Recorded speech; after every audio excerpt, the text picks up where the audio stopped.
When I first came into Commerce City, I actually was living downtown, and I've always did like nonprofit work. I was actually doing some work on Save Our Section 8.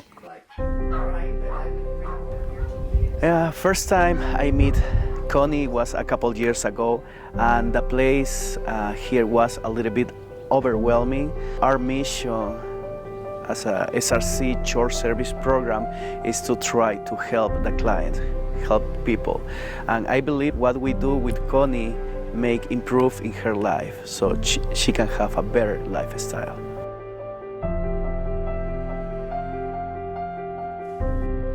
Just before I moved in here, I was on Highway 2. At that time I drove, and I was in a really bad car accident. And so that put me in the wheelchair. With hoarding, it's a well-kept secret with the clients or the individual who lives in the home. The last thing they want to do is reveal how they're living, because in the past they've been shamed or criticized. The reason that Connie and Miguel made that connection is because they established a relationship of trust. And that's critical for any client, whether it's a hoarder or not. While he was busy, he also talked to me about what was going on, and he was so compassionate that it made me feel like I was just with a family member, that I could tell him about the problems I was having and about how he was helping me, how important it was to me. I can train them to clean, but I can't teach them to love and show that dignity and respect that I really require and want to see in all of the employees. You see this happen to your parent. It's very hard. You see that it's very difficult for them because they can no longer leave their home, basically. My daughter summed it up beautifully, and she said, "Mom, Grandma's a prisoner in her own home." And that just hit us really hard because it was true. There came a day when she actually got pulled over by a police officer, and he asked that she, from that point, take a driving test, both written and driving. She said she could see the writing on the wall that she was going to have to give up her driver's license probably within the next year or two, was her opinion.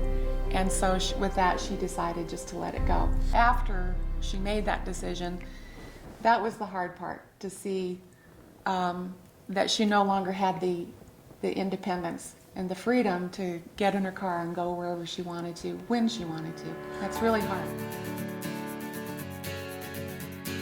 So I'd been driving probably a few months, and I was contacted about Dorothy, how she needed a ride to get her hair done on Saturday mornings.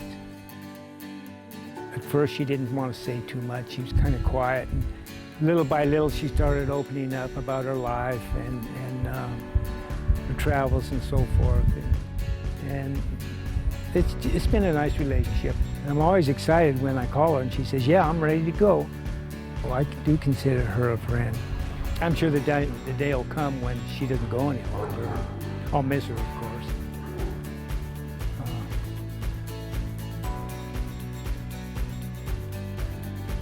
Steve just encourages her that everything is going to be okay, that he'll be there for her. And I just am so grateful for his encouragement. That is the measure of a true friend.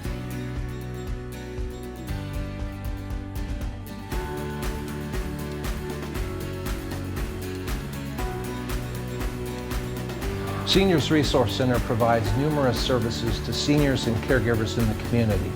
But it's the connections we make and the relationships we build that make the real difference in their lives.